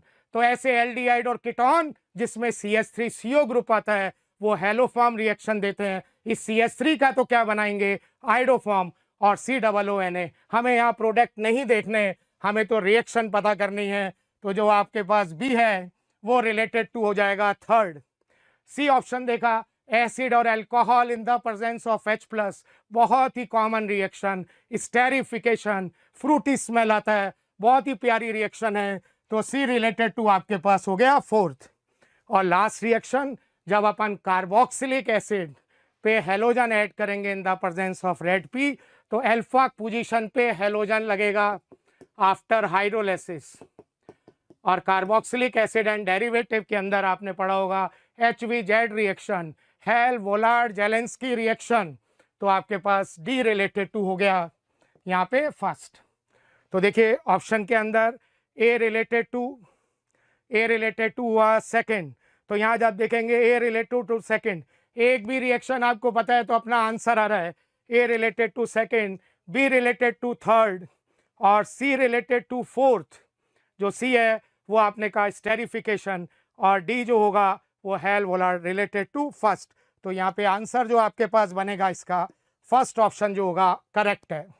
तो यहाँ जो आंसर आपके पास होगा वो फर्स्ट ऑप्शन करेक्ट होगा। नेक्स्ट बच्चों, नेक्स्ट क्वेश्चन देखिए बच्चों। नेक्स्ट क्वेश्चन के अंदर एक आपने रिएक्शन पढ़ा था फॉर्मेशन ऑफ बेंजल्डिहाइड में, एनसीईआरटी ने दिया हुआ है रिएक्शन एटार्ड रिएक्शन। ये हमारे पास होता था टॉलुइन का रिएक्शन कराते हैं chromyl chloride CrO2Cl2 in the presence of carbon disulphide followed by hydrolysis, तो बनता है बेंजल्डिहाइड, और इसको अपन नेम से क्या बोलते हैं, एटार्ड रिएक्शन। ये आपके पास होता है एटार्ड रिएक्शन। अब देखिए इसमें इंटरेस्टिंग बात ये है, बेंजल्डिहाइड तो उसने बना ही दिया, आपको तो यहाँ एक्स बनाना है कि भाई एक्स प्रोडक्ट क्या होगा। तो ये आपके पास है बेंजल्डिहाइड, टॉलुइन आपको दिया हुआ है, और इस पे रिएक्शन करा रहे हैं अपन chromyl chloride Cr double bond O, और ये Cl और Cl। यहाँ पे अपन बोलेंगे ऑक्सीजन का इलेक्ट्रोनेगेटिविटी क्रोमियम से ज़्यादा, यहाँ डेल नेगेटिव, यहाँ ये डेल पॉजिटिव। यहाँ क्रोमियम पे पॉजिटिव चार्ज आया, इस बॉन्ड के इलेक्ट्रॉन इधर शिफ्ट हुए, ये एक्टिव हाइड्रोजन जो है ये इस ऑक्सीजन के पास जाता है, और ये एक्टिव हाइड्रोजन इस ऑक्सीजन पे जाएगा, H+ इस ऑक्सीजन पे जाएगा। तो ये जो कार्बन है ये आपने कहा ऑक्सीजन से जब अटैच हुआ कार्बन नेगेटिव, तो ये जो कंपाउंड आपको मिलेगा यहाँ पे आपके पास CH, ये CH हो गया, और ये रिएक्शन 2 बार होगा, तो यहाँ पे ऐसा इंटरमीडिएट बनता है, ये आपके पास O, और ये क्रोमियम, और इस क्रोमियम से अटैच है OH, और ये Cl और ये Cl, ऐसा इंटरमीडिएट एक हाइड्रोजन और इन्वॉल्व होगा, तो मैं बोलूँगा इसका होल ट्वाइस बन जाएगा। होल ट्वाइस, होल थ्राइस नहीं बनता, बहुत ज़्यादा स्टेरिक क्राउडिंग होगा, थर्ड मॉलिक्यूल एंटर नहीं होगा, फॉलोड बाय हाइड्रोलाइसिस। हाइड्रोलाइसिस कराएंगे, यहाँ डेल नेगेटिव, यहाँ डेल पॉजिटिव, फिर डेल नेगेटिव, डेल पॉजिटिव, इस कार्बन पे 2 OH लगेंगे, उसमें से वाटर निकलेगा, तो ये आपके पास बेंजल्डिहाइड बनता है। इस तरह से ये एटार्ड रिएक्शन होता है। तो यहाँ देखिए फर्स्ट ऑप्शन बिल्कुल नहीं हो सकता, सेकंड ऑप्शन देखा CH और ये O, CHO, फिर आपके पास CrOH Cl2, सेकंड ऑप्शन आपके पास करेक्ट होगा। तो इस क्वेश्चन का जो आंसर है आपके पास वो सेकंड आंसर करेक्ट होगा। नेक्स्ट क्वेश्चन देखिए बच्चों।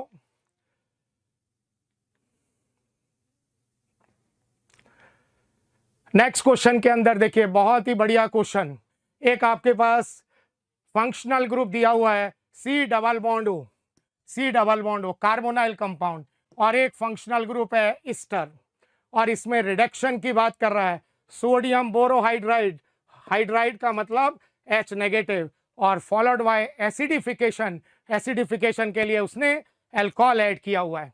अब आपको पता होगा सोडियम बोरोहाइड्राइड एसिड और उसके डेरिवेटिव का रिडक्शन नहीं करता, ये ईस्टर तो आपके पास एज इट इज रहेगा, ये कार्बोनाइल ग्रुप रिड्यूस होगा, और कार्बोनाइल के रिडक्शन से फॉर्मेशन किसका होगा, अल्कोहल का, और ये ईस्टर अपन एज इट इज रखेंगे, तो ये आपके पास CH2 C double bond O, और आपके पास CH3, और यहाँ पे आपके पास अटैच है ये CH3।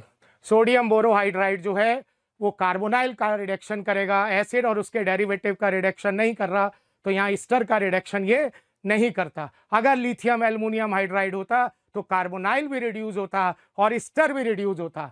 तो देखिए साहब इसका आंसर जो बन जाएगा फर्स्ट ऑप्शन ही आपको मिलेगा, कार्बोनाइल यहाँ रिड्यूस हो रहा है, अल्कोहल में चेंज हो गया, एक H इधर और एक H इधर, और ईस्टर एज इट इज है, तो फर्स्ट ऑप्शन अपने पास करेक्ट आंसर होगा। जो आंसर फर्स्ट जो होगा वो आपके पास राइट आंसर होगा। नेक्स्ट क्वेश्चन देखिए। नेक्स्ट क्वेश्चन के अंदर द रिएजेंट आर रिएजेंट आपको बताना है, बहुत ही अच्छी रिएक्शन, बहुत प्यारी रिएक्शन, NaNO2 + HCl। जब एनिलीन पे डालते हैं 0 to 5 डिग्री सेंटीग्रेड पे, तो आपको पता है बेंजीन डाइएजोनियम सॉल्ट बनता है। तो N2Cl तो आपको बना के ही दे दिया, अब N2Cl को हटाना है। N2Cl को बहुत सारे ग्रुप से अपन रिप्लेस करते थे, यहाँ अपने को N2Cl को रिमूव करना है। रिमूव करने के लिए रिएजेंट होता था रिडक्शन, रिडक्शन रिएजेंट पड़ा है। रिडक्शन एक अपन H3PO2 के साथ करते थे और एक इथेनॉल के साथ करते थे, इथाइल अल्कोहल। तो यहाँ इथाइल अल्कोहल जब इसका रिडक्शन करेगा तो इथाइल अल्कोहल का क्या होगा, ऑक्सीडेशन होगा। तो इथेनॉल जो है वो आपने का चेंज हो जाता है एसिटल्डिहाइड में, और जब N2Cl का रिडक्शन होगा HCl निकलेगा, नाइट्रोजन निकलेगा और ये 1,3,5 ट्राइब्रोमोबेंजीन कंपाउंड बनेगा। तो यहाँ पे भाई CuCN KCN आपको साफ साफ दिखेगा भाई ये तो सैंडमेयर रिएक्शन होती है। N2Cl किस में चेंज हो जाता है, CN के अंदर। तो फर्स्ट ऑप्शन नहीं हो सकता। सेकंड, वाटर के साथ बॉईल करते हैं 80 डिग्री सेंटीग्रेड पे तो फॉर्मेशन होता है OH ग्रुप का, फिनॉलिक डेरिवेटिव बनता है, ये नहीं हो सकता। तो साफ साफ आपको दिख रहा है जो कंपाउंड होगा वो इथाइल अल्कोहल CH3CH2OH। तो इस क्वेश्चन का जो आंसर है वो आपके पास हो जाएगा थर्ड ऑप्शन हो जाएगा। फोर्थ में भी HI जो है उसमें I न्यूक्लियोफाइल है, ARSN1 रिएक्शन अपन एक बार के लिए सोच सकते हैं। तो यहाँ पे आपके पास फोर्थ ऑप्शन भी नहीं हो सकता। तो देखिए इस बार अपना नीट 2021 के अंदर जो ऑर्गेनिक का पोर्शन था बहुत ही इंटरेस्टिंग, बहुत ही अच्छा पोर्शन आया। बहुत सारे क्वेश्चन सारे मैक्सिमम क्वेश्चन NCERT में से ही हैं, लेकिन उनको जिस तरह से लिया गया वो बहुत ही अच्छा तरीका था। तो बहुत अच्छा पेपर था और मुझे लगता है आप लोगों के अच्छे मार्क्स आ रहे होंगे। All the best, thank you very much. करते हैं स्टार्ट अपन।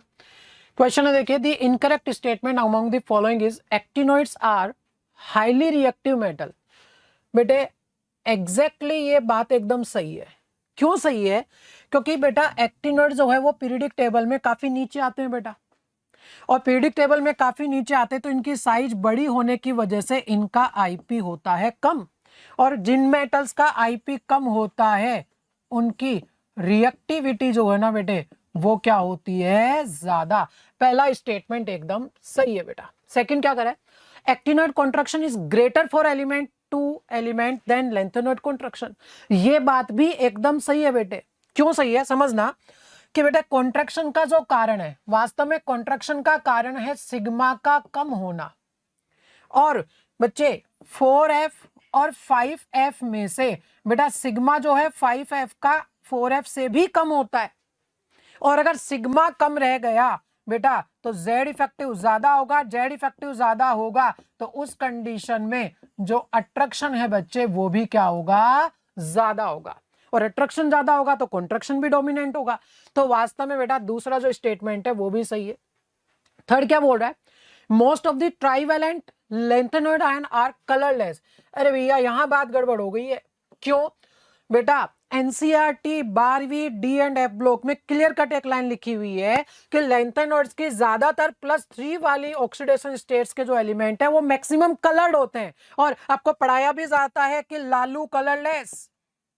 बेटा लालू कलरलेस, हालांकि माना कि ये D ब्लॉक का है, ये है F का, तो बेटा सिर्फ यही तो कलरलेस था ना, बाकी ज्यादातर कलर्ड है। तो बेटा जो थर्ड स्टेटमेंट है इसमें वो बिल्कुल गलत है, इनकरेक्ट स्टेटमेंट है बेटा। नेक्स्ट क्वेश्चन देखिए बेटा, दो स्टेटमेंट आपको दिए गए, acid strength increase in the order given as. ये आपको एक दिया हुआ स्टेटमेंट बेटा, 17 ग्रुप के हाइड्राइड्स हैं, ठीक है। टॉप टू बॉटम जाने के साथ में बच्चे, टॉप टू बॉटम जाने के साथ में साइज बढ़ेगी, और अगर साइज बढ़ेगी तो बेटे बॉन्ड एनर्जी क्या होगी, कम होगी। बॉन्ड एनर्जी अगर कम होगी तो बेटा जो HI है वो सबसे आसानी से अपना H+ रिलीज करेगा, और H+ रिलीज अगर आसानी से करेगा तो इसकी एसिडिक स्ट्रेंथ क्या होगी, ज्यादा होगी। मतलब पहला स्टेटमेंट एकदम सही है बेटा। दूसरा क्या करा है, as the size of element fluorine chlorine bromine iodine increase down the group the bond strength of HF, ठीक है, डिक्रीजेज है बेटा। बिल्कुल यही बात तो मैंने समझाई आपको, यानी दोनों स्टेटमेंट एकदम सही है बच्चे। पहला क्या बोल रहा है कि इनकरेक्ट नहीं है, बिल्कुल भी नहीं है बेटा। Both statement first and second are true बेटा, ये आपका आंसर इसमें हो जाएगा बेटा, ठीक है बच्चों।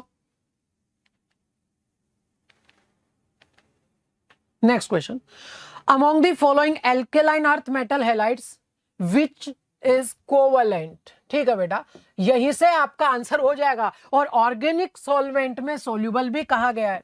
बच्चे सुनिएगा, कि बेरिलियम क्लोराइड आपको दिया गया है, कैल्शियम क्लोराइड है, स्ट्रोंशियम क्लोराइड है और मैग्नीशियम क्लोराइड है।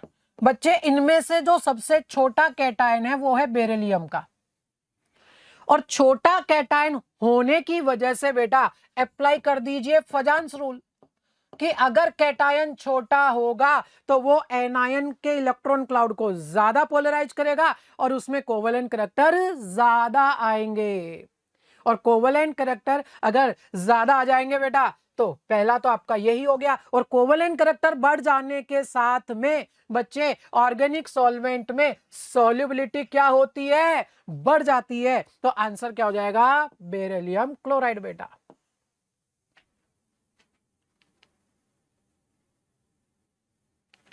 नेक्स्ट क्वेश्चन, ट्रिटियम ए रेडियो एक्टिव आइसोटोप, ठीक है भैया, हाइड्रोजन है, ड्यूटेरियम और ट्रिटियम है। इसमें से बेटा यहां पर क्या कंडीशन होती है, आप चाहें तो ये लिख सकते हैं कि 1t3 जिसमें एक आपका प्रोटॉन है और 2 न्यूट्रॉन है बेटा इसके अंदर, और एग्जैक्टली ये रेडियो एक्टिव होता है, रेडियो एक्टिव है बेटा। और कौन से पार्टिकल इमिट करता है, बीटा माइनस पार्टिकल इमिट करता है। हालांकि इसका कॉन्सेप्ट थोड़ा फिजिक्स में भी सिखाया जाता है, मॉडर्न फिजिक्स में, फिर भी चलो मैं एक कोशिश करता हूं आपको समझाने की कि न्यूट्रॉन टू प्रोटॉन रेशो बच्चे यहां पर कितना है, 2:1 है भाई, इसमें एक प्रोटॉन और 2 न्यूट्रॉन है। अब बच्चा क्या होगा कि न्यूट्रॉन टू प्रोटॉन रेशो जिन न्यूक्लियाई के लिए, ध्यान दे मैं एटम नहीं बोल रहा हूं, मैं न्यूक्लियाई बोल रहा हूं बेटा, एटम अलग बात, न्यूक्लियाई अलग बात बेटा। जिन न्यूक्लियाई के लिए न्यूट्रॉन टू प्रोटॉन रेशो बच्चे 1 के आसपास होता है ना, वो कंपैरेटिवली स्टेबल होता है मॉडर्न फिजिक्स में, आप सुन लेना किसी से भी। तो बेटा ये कैटेगरी कब प्राप्त होगी बेटा, एग्जैक्टली ये कैटेगरी कब प्राप्त होगी भैया, आपको रेशो 1 के आसपास लाना है। सुनो अच्छे से बेटा कि ये रेशो 1 से ज्यादा है, अरे भाई हाल फिलहाल आपके पास रेशो 1 से ज्यादा है, चाहिए 1 के आसपास, तो बेटा क्या मैं कुछ प्रोटोनों को, सॉरी कुछ न्यूट्रॉनों को प्रोटॉन में कन्वर्ट कर दूं, और बेटा न्यूट्रॉन को जब प्रोटॉन में कन्वर्ट करोगे तो न्यूट्रॉन होता है न्यूट्रल, उसमें से क्या निकालना पड़ेगा, अरे न्यूट्रल में से क्या निकालूं कि प्लस मिले, माइनस निकालना पड़ेगा। तो exactly beta minus particle emit करता है। हालांकि एनसीईआरटी हाइड्रोजन वाले चैप्टर में एज इट इज लाइन लिखी हुई है बेटा कि ट्रिटियम एक रेडियो एक्टिव सब्सटेंस है जो बीटा माइनस पार्टिकल जो है इमिट करता है। Next question, the maximum temperature that can be achieved is blast furnace बेटा। सुनिएगा एग्जैक्टली बेटा पूरा एनसीईआरटी में ही घुस गए यहां पर, तो ये पूरा एनसीईआरटी में घुस गए। एनसीईआरटी में आयरन के लिए जो ब्लास्ट फर्नेस बनाई गई है, आप फोकस करके देखिएगा बेटा, जो ब्लास्ट फर्नेस एनसीईआरटी में बनाई गई है वहां पर बेटा यहां टेम्परेचर दिया हुआ है लगभग 2170 केल्विन, और ये मैक्सिमम टेम्परेचर है इसका। मतलब पूरी एनसीईआरटी जैसे लेके ही बैठे हैं, हाँ भाई मेरे को पेपर बनानी है उस तरह से, तो बेटा लगभग कितना आ गया, 2200 केल्विन आपका इसमें आंसर हो जाएगा बेटे। ठीक है, प्योरली एनसीईआरटी बेटा, प्योरली एनसीईआरटी। ठीक है बच्चे,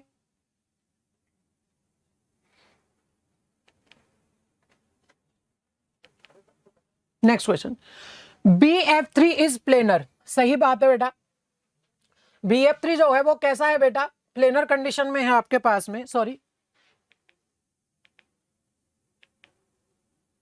हाँ बेटा, अगर बात की जाए BF3 की तो बेटा ऑब्वियस सी बात है क्या हो जाएगा, sp2 हाइब्रिडाइज हो जाएगा, ये VSEPR अप्लाई कर दीजिए आप इसके ऊपर। और अगर बात करें तो बेटा इसके वैलेंस शेल में टोटल इलेक्ट्रॉन कितने हैं, 1 2 3 4 5 6 आपके पास इसमें वैलेंस शेल में इलेक्ट्रॉन है, तो sp2 हाइब्रिडाइजेशन हो जाएगा और वैलेंस शेल में इसके कितने इलेक्ट्रॉन हो जाएंगे, 6 बेटा। नेक्स्ट क्वेश्चन, कंप्लीट फिर से VSEPR अप्लाई कर दीजिए बेटा। PCl5 आएगा AB5L0 और इसके हिसाब से ये क्या होगा बेटे, ट्राइगोनल बाइपिरामिडल, यानी ए का कौन सा हो जाएगा, 4th। उस हिसाब से बेटा आप ये दोनों ऑप्शन कैंसिल कर दीजिए, बी चेक मत करिए बेटा क्योंकि दोनों में 3rd दिया हुआ है। ठीक है, हाँ अगर मैं बात करूं BrF3 की बेटा, ये क्या मिला आपको, AB5L1 और वो क्या हो जाएगा बेटा, स्क्वायर पिरामिडल, यानी सी का कौन सा हो जाएगा, फर्स्ट हो जाएगा बेटा। तो आंसर आपका इसमें कौन सा हो जाएगा, सेकंड आपका इसमें आंसर हो जाएगा बेटे। ठीक है, ओके, थैंक यू बेटा। Good evening dear students, let us discuss some good questions of chemistry. यहां पे हमारे पास क्या है, the correct option for the value of vapour pressure of a solution at 45 degree with benzene to octane in molar ratio, means molar ratio of benzene to octane is given in 3:2 ratio। तो आप में से किसका पहले answer आया, मुझे answer chat पे चाहिए भाई। लेट्स सी आपका क्या आंसर आया, will compare your answers. 45 degree पे हमें वेपर प्रेशर यानी पी नॉट बेंजीन और पी नॉट ऑक्टेन हमें दिया हुआ है आइडियल गैस के लिए। तो अज्यूमिंग हमने आइडियल गैस मान लिया है, लेट अस सॉल्व दिस। देखिए तुम्हारा आपका आंसर आया है नहीं आया है, कितनों ने सॉल्व किया, अच्छा क्वेश्चन था, सॉल्व हुआ या नहीं हुआ, चेक करते हैं। तो हमारे पास सबसे पहले जो है यहां पे हमें पता होना चाहिए पी टोटल का फॉर्मूला क्या लगाते थे प्यारे बच्चों। पी टोटल याद करो, हमें आता था P A naught X A plus P B naught X B. तो पी ए नॉट की जगह हम अगर बेंजीन ले लें पहले, तो पी बेंजीन नॉट लिखेंगे, हाँ या ना, और मोल फ्रैक्शन भी किसका लिखेंगे, बेंजीन का। दोनों का मोल रेशियो दिया है। बहुत सारे बच्चे क्या गड़बड़ करते हैं, बहुत सारे बच्चे कहते हैं यार 3:2 हमारे पास मोल रेशियो है तो हमारे पास मोल फ्रैक्शन भी 3:2 होगा। नहीं नहीं नहीं, टोटल मोल्स अगर मैं मान लूं 5 मोल्स, तो इसके 3 मोल्स है, इसके 2 मोल्स हैं, यहां गड़बड़ नहीं होनी चाहिए। साथ में हमारे पास क्या है, बेंजीन के साथ हमारे पास ऑक्टेन है, तो हम यहां पे ऑक्टेन का ले लेंगे पी नॉट, यानी हमारे पास वेपर प्रेशर आ गया ऑक्टेन का into mole fraction of octane. ठीक है, मोल फ्रैक्शन ऑक्टेन का हमारे पास आ गया। ठीक है, इसको इरेज कर देते हैं, ये एक्स्ट्रा आ गया। चलो अब तुम्हारा क्या आंसर आया, कंपेयर करना भाई। पीबी नॉट में पुट करूंगा, कितना दिया है 280 यहां पे पुट करेंगे, वेरी गुड। आप लोगों का भी आ गया है। XB mole fraction of benzene, पहले बेंजीन दिया है तो 3/5, टोटल मोल्स कितने लिखेंगे, 2 + 3 हमने अज्यूम कर लिया, टोटल मोल्स 5 हैं। आउट ऑफ 5 मोल्स 3 मोल किसके हैं, बेंजीन के, वेरी गुड। तो PO नॉट हमारे पास कितना दिया है, PO नॉट हमारे पास 420 420 आपका फेवरेट फिगर है, मुझे पता है 420 पे आप फोकस करेंगे। नेक्स्ट हमारे पास मोल फ्रैक्शन ऑफ ऑक्टेन का मोल फ्रैक्शन कैसे लिखूं भाई, 2/5, टोटल मोल मैंने 5 क्यों माने, इसका 3 मोल, इसका 2 मोल, टोटल मोल 5 ले लिए। अगर मैं सॉल्व करूंगा कितना आएगा, बच्चे कहेंगे 168, टोटल 168 नहीं आएगा, 168 यहां पे आएगा, 168 यहां पे आएगा। आंसर यानी क्या आना चाहिए हमारे पास, आंसर 4 हमें दिख गया है। तुम्हें कितना एग्जाम में टाइम लगा इसका मुझे नॉलेज होना चाहिए, बताओ भाई कितना टाइम लगा इस क्वेश्चन को करने में, 4 आंसर आएगा। नेक्स्ट स्लोप, ऐसा क्वेश्चन हम क्लास में रेगुलरली करते आ रहे हैं, ये क्वेश्चन बहुत नोन क्वेश्चन है। यहां पे आपको स्लोप लिखने के लिए तो हम पहले क्वेश्चन पढ़ लेते हैं। स्लोप ऑफ आर्हेनियस प्लॉट, यहां ln है, लॉग नहीं है, याद रखना 2.303 नहीं आएगा। ln के वर्सेस 1/t के फर्स्ट ऑर्डर रिएक्शन के लिए स्लोप दिया हुआ है। The value of activation energy, हमें एक्टिवेशन एनर्जी की वैल्यू निकालनी है और इसमें करेक्ट ऑप्शन बताना है। R 8.314, याद करो हम 25/3 भी ले लेते थे R को। तो अगर हम इसको सॉल्व करें तो हमारे पास सबसे पहले इक्वेशन आनी चाहिए आर्हेनियस इक्वेशन। आर्हेनियस इक्वेशन हम लिखते थे K बराबर है e⁻⁻⁸ और दोनों तरफ ln लेते थे, ln लेके हमारे पास क्या आ जाता था इक्वेशन, ln के बराबर -EA/RT होता था। मैं R को अलग लिखता हूं, y और x एक्सिस को अलग लिख देता हूं, प्लस ln A। तो मेरे पास क्या आ जाएगा, y बराबर, बोलो y एक्सिस पे ये, हाँ या ना, ये क्या है स्लोप m, और ये क्या है x एक्सिस पे 1/t, और ये क्या इंटरसेप्ट। तो उसने कहा कि हमारे पास स्लोप इतना है। अगर स्लोप पता है एक्टिवेशन एनर्जी बता पाएगा नहीं बता पाएगा, देख ले भाई एक्टिवेशन एनर्जी कितना आंसर आया था, जल्दी से आंसर मुझे बताओ, तुम्हारा कितना आया। ठीक है, नेगेटिव आंसर आ सकता है क्या, चेक करते हैं भाई। स्लोप हमारे पास कितना दिया है, स्लोप की वैल्यू हमें दी है -EA/R, और यहां पे क्वेश्चन में कितना दिया है, नेगेटिव में ही दिया है, -5 × 10⁻⁴ 3 -5 × 10⁻³ केल्विन हमारे पास स्लोप दिया है। अगर r की वैल्यू 25/3 लिखा तो कंपैरेटिवली आपको इजी रहेगा सॉल्व करने में, वरना आप नॉर्मली जो क्वेश्चन में दिया है वो भी लिख के कर सकते हैं। तो माइनस कैंसिल हो जाएगा, r को उधर ले जाएंगे, r की वैल्यू पुट कर देंगे तो हमारे पास कितना आएगा, इनटू कितना आएगा, यहाँ पे 8.314 से मल्टीप्लाई कर दूंगा, 8.314, तो हमारे पास किलो जूल में लाना है 10⁻³ तो किलो में चला जाएगा। अगर किलो में चला गया तो चारों ऑप्शन किलो में, टेंशन नहीं है। 5 × 8 8.3 कितना आएगा, 41.5। हैंस आंसर हमारे पास कितना आ रहा है, second option 41.5 kilo joule answer आएगा। ठीक है, इजी क्वेश्चन था।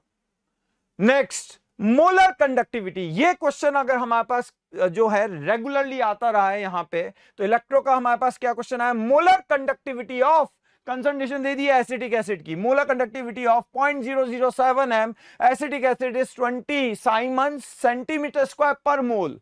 ठीक है, what is the dissociation constant of acetic acid, choose the correct option. बहुत सारे बच्चे कंफ्यूज हो गए कि सर यहां पे भी मोलर कंडक्टिविटी दे दी, यहां पे भी दे दी, पर यहां पे समझना सबसे इंपॉर्टेंट बात क्या है कि हमारे पास यहां इनफाइनाइट डाइल्यूशन पे मोलर कंडक्टिविटी दी हुई है, इनफाइनाइट डाइल्यूशन पे मोलर कंडक्टिविटी दी हुई है, अगर तुम ध्यान से देख रहे हो। अब हमें के निकालना है, क्या निकालना है, के निकालना है, और मुझे अल्फा निकालना पड़ेगा। यानी अगर आपके मान लो 100 में से 90 मार्क्स आए तो आप कैसे परसेंटेज निकालते हैं, 90 / 100। सिमिलरली यहां पे कि अगर कोई सॉल्यूशन है तो उसकी मोलर कंडक्टिविटी इतनी आ रही है, अगर वो हमारे पास इनफाइनाइट डाइल्यूशन पे देखा जाए तो उसकी लिमिटिंग या मैक्सिमम मोलर कंडक्टिविटी क्या आएगी, दोनों को डायरेक्टली ऐड कर देंगे, हाँ या ना, कोलास लॉ में पढ़ा था। So let us solve this question, बड़ा इजी सा क्वेश्चन है। तो हमारे पास सॉल्यूशन क्या होगा, देखना जरा। सबसे पहले अल्फा निकालेंगे। अल्फा निकालने के लिए हम क्या करेंगे, यहां पे अल्फा, पेन चेंज करते हैं, alpha is equals to molar conductivity at a particular concentration. इस कंसंट्रेशन पे मोलर कंडक्टिविटी हमें दी हुई है और ये हमें निकालनी पड़ेगी इनफाइनाइट डाइल्यूशन पे।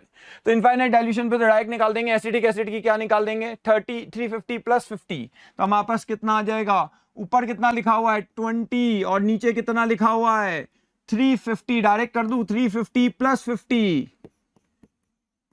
कितना आ जाएगा, 20 / 400, हाँ या ना। ठीक है, तो यहां पे कैंसिल होगा, 1/20 आ जाएगा अल्फा। अब हमारे पास के क्या होता है, वीक एसिड का के क्या होता है। अगर वीक एसिड का के देखें, बोलो भाई, वीक एसिड का के कैसे निकालते थे। वीक एसिड में हमेशा इक्विलिब्रियम हम ऑब्जर्व करते थे, इक्विलिब्रियम ऑब्जर्व करेंगे, CH3CO- + H+, याद आया, अरे याद आया नहीं आया, वहां पे यहां पे केमिकल इक्विलिब्रियम का उन्होंने कोई क्वेश्चन नहीं दिया, तो उन्होंने कहा चलो केमिकल इक्विलिब्रियम का तो नहीं दिया, उस तरीके से अगर मैं इक्विलिब्रियम कांस्टेंट पूछ लूं तो मेरे दोनों काम हो जाएंगे, इलेक्ट्रो का भी क्वेश्चन कवर हो जाएगा, केमिकल इक्विलिब्रियम में हम के लिखते थे वो भी कवर हो जाएगा। के क्या लिखते थे, C⁴, एक C कट जाएगा, अपॉन 1 - अल्फा, अल्फा की वैल्यू और C की वैल्यू हमें पता है, C कितना है 0.007, 0.007, अल्फा कितना है 1/20 का स्क्वायर डिवाइडेड बाय 1 - अल्फा। यहाँ अल्फा को नेग्लेक्ट मत कर देना, केमिकल इक्विलिब्रियम की तरह अगर नेग्लेक्ट कर दिया तो चक्कर पड़ जाएगा, याद रखना। तो हमारे पास यहाँ कितना आएगा, alpha is equals to 1/20, solve करेंगे कितना आएगा, सॉल्व करने पे ये करीब करीब आता है 1.75 × 10⁻⁻5 मोल पर लीटर। ठीक, तो हमारे पास क्या ऑप्शन आएगा, डिसोसिएशन कांस्टेंट की वैल्यू आ जाएगी ये। क्लियर है। नेक्स्ट, आपका क्या आंसर आया, मुझे चैट पे आंसर चाहिए भाई, किस बच्चे का पहले आंसर आया, देखो भाई, choose the correct option for the total pressure. Total pressure निकालना है, दो गैसेस को एक ही बॉक्स में, 1 लीटर बॉक्स में कंफाइन किया है, यानी आपने 1 लीटर बॉक्स लिया, उसमें 2 गैसेस डाल दी, कौन कौन सी डाल दी, ऑक्सीजन और हाइड्रोजन, पर यहां पे क्या दिया है, मोल या वजन, वजन दिया है तो मोल निकालना पड़ेगा। तो अगर मेरे पास कभी भी टोटल प्रेशर निकालना हो और गैस का निकालना हो, गैस स्टेट, हम क्या करेंगे, यहां पे प्रेशर कैसे लिखेंगे, बोलो बच्चों, PV = nRT, बचपन से पढ़ रहे हैं, पैदा होते ही पढ़ना चालू कर दिया था, PV = nRT, हाँ या ना। तुम्हारा आंसर चैट पे नहीं आया, देखो भाई किसका कितना आंसर आया, यहां पे क्लोज ऑप्शंस थे, इसलिए मैं कह रहा हूं 26 और 25 क्लोज ऑप्शन थे। एग्जाम में कैसे आपने किया ये बड़ा इंपॉर्टेंट है।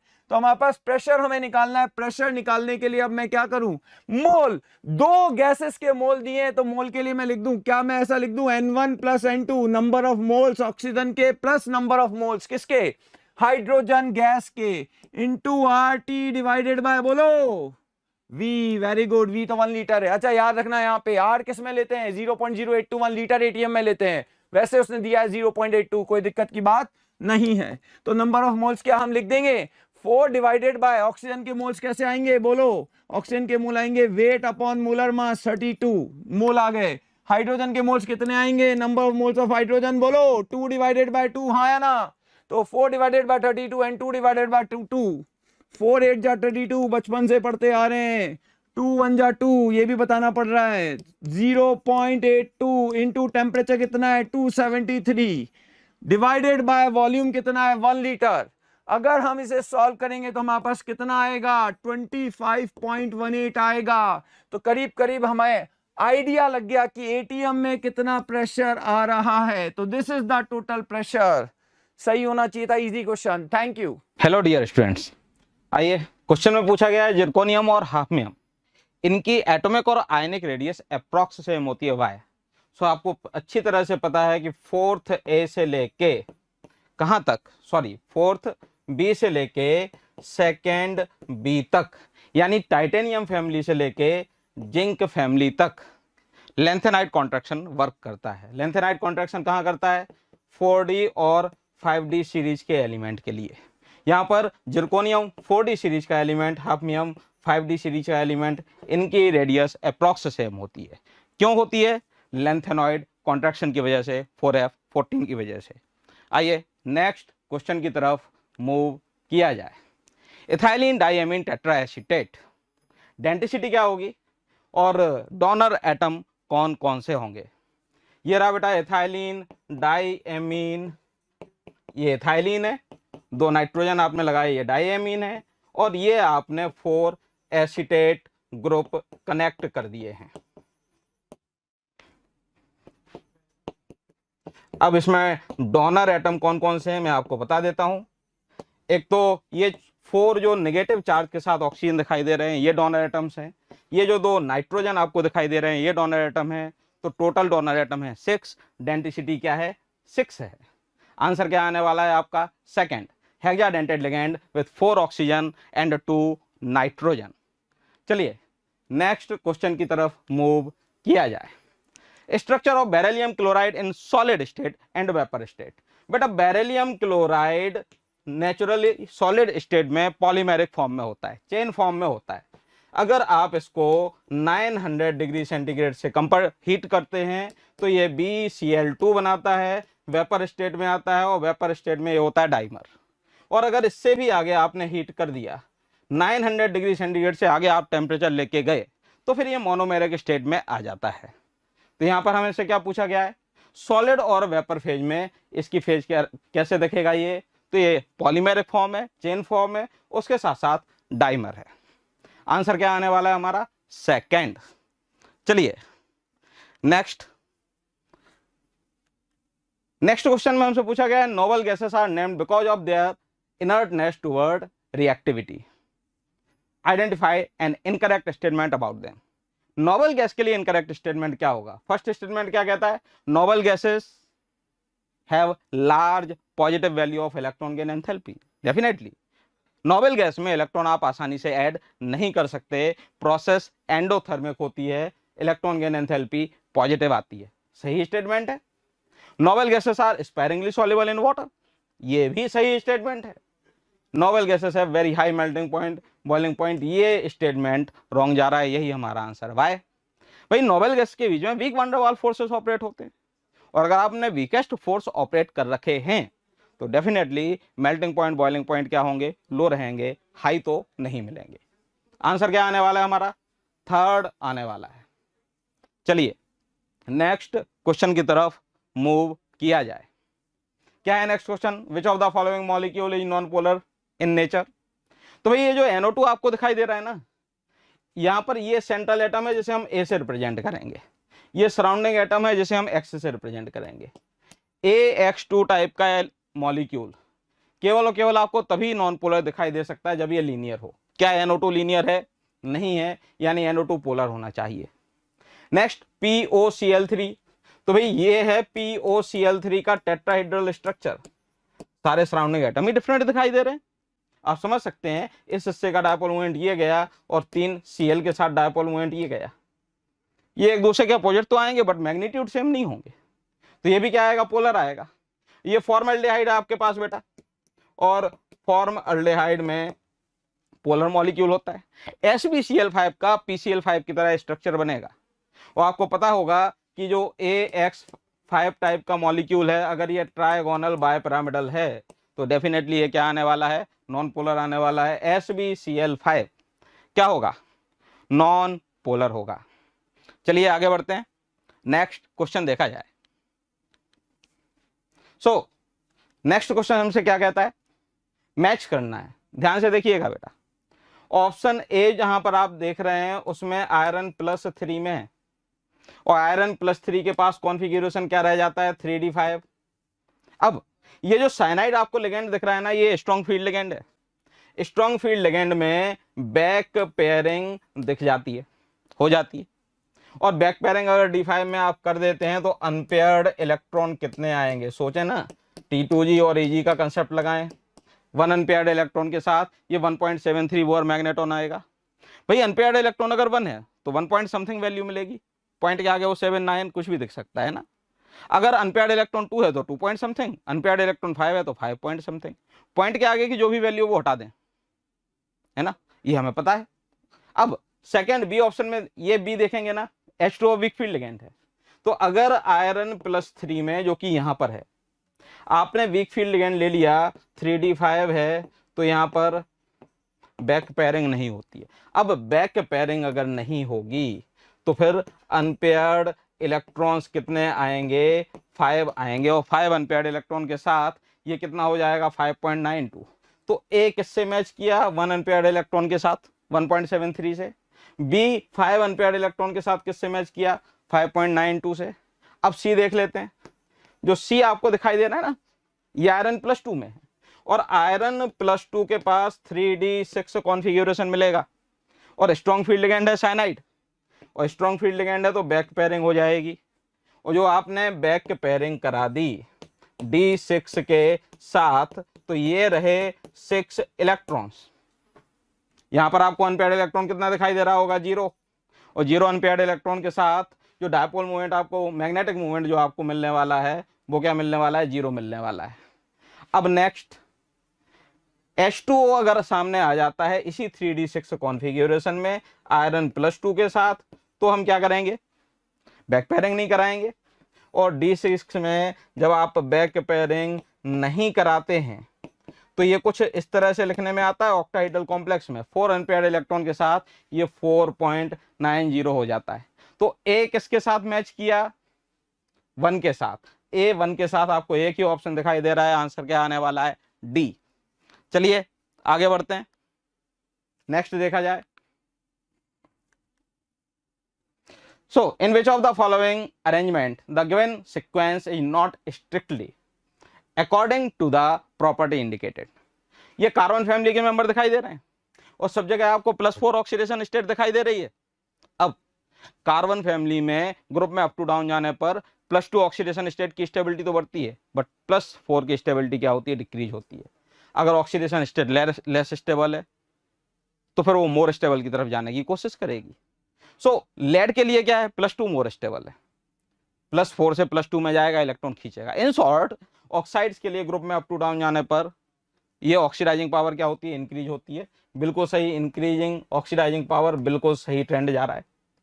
हाइड्राइड की एसिडिक स्ट्रेंथ ग्रुप में अप टू डाउन इंक्रीज होती है, चाहे वो NH3 से लेके लास्ट BiH3 तक देख लें, चाहे वो HF से लेके HI तक देखें, तो एसिडिक स्ट्रेंथ का ऑर्डर भी बिल्कुल सही है। नेक्स्ट पीके, तो आपको पता होगा बेटा एसिडिक स्ट्रेंथ जो होती है वो pKa के इनवर्सली प्रोपोर्शनल होती है, Ka के डायरेक्टली प्रोपोर्शनल होती है। ये देखो जरा, ऑक्सीजन फैमिली के हाइड्राइड है, अभी डिस्कस किया। ग्रुप में अप टू डाउन जाने पर हाइड्राइड की, हाइड्रा एसिड की एसिडिक स्ट्रेंथ इंक्रीज होती है। अगर एसिडिक स्ट्रेंथ इंक्रीज होएगी तो pKa क्या होगा? डिक्रीज होगा। ये दो स्टेटमेंट सही जा रहे थे, ये गलत जा रहा था, तो थर्ड आपका क्या है, आंसर है। और फोर्थ तो आप इसी कंसेप्ट को अप्लाई कर ही सकते हैं जो अभी अभी बताया है मैंने। सो थर्ड गलत जा रहा है, यही तो हमें आइडेंटिफाई करना था, कौन सी प्रॉपर्टी इंडिकेटेड नहीं है। आंसर थर्ड है। हेलो बच्चों, मैं आया हूं आपके सामने आखिरी 2 क्वेश्चन डिस्कस करने फिजिकल केमिस्ट्री के। आपका अपना दीपक बुलानी सर, डीबी सर। चलो देखते हैं, बहुत सिंपल सा क्वेश्चन है। आपसे पूछा गया है tetrahedral and octahedral voids in hexagonal primitive unit cell. आपको पता है हेक्सागोनल यूनिट सेल जिसका z कितना होता है बच्चों, इसका number of atoms per unit cell कितने होते हैं, 6। अब चूंकि इसका z number of atoms per unit cell 6 है, तो आपको पता होगा टेट्राहेड्रल वॉइड्स जो होती हैं कितनी होती है बच्चों, ट्वाइस ऑफ z, मतलब कितना हो गया 2 × 6 = 12। Done. Next octahedral voids equal to z कितना होता है बच्चों इसका 6, तो कितना हो गया 6। ऑप्शन कौन सा टिक करना है, फर्स्ट ऑप्शन। ठीक, इजी, 4 मार्क्स पक्के। चलिए नेक्स्ट क्वेश्चन डिस्कस करते हैं।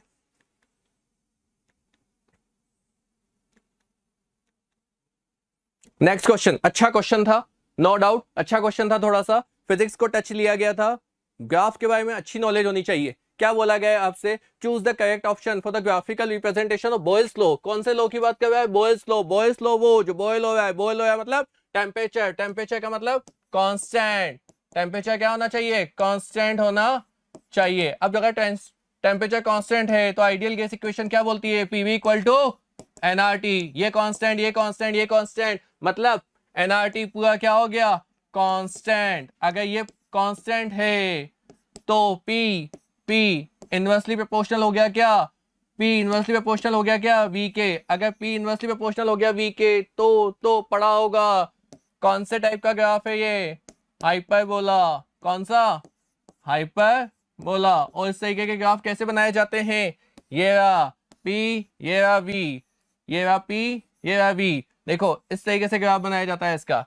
क्लियर। अब देखो अगर मैं अलग अलग टेम्परेचर पे ग्राफ बनाऊं तो एक और ग्राफ बनाता हूं सेकंड, एक और ग्राफ बनाता हूं जो थर्ड। अलग अलग टेम्परेचर पे मैंने ग्राफ बनाया। सपोज मैंने पहला वाला बोल दिया T1, दूसरा बोल दिया बच्चों मैंने T2, लास्ट वाला बोल दिया T3। ठीक है, थोड़ा सा फिजिक्स का कॉन्सेप्ट यूज करो। देखो मैं एक पॉइंट ले लेता हूं